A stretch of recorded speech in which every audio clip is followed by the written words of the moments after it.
Today's focus is on the contents of a workplace first aid kit, a legal requirement for every UK employer under the Health and Safety First Aid Regulations.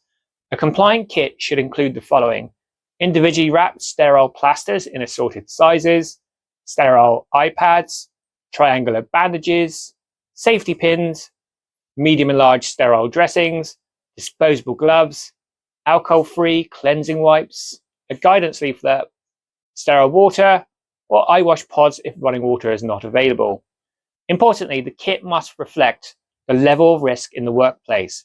For high-risk environments, extras like burn dressings, trauma pads, and shears may be needed. Every item should be in date, sealed, and stored in a clearly marked, easily accessible container.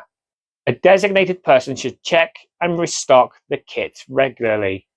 Knowing what your kit should contain helps to ensure that you're always prepared to provide immediate and effective care.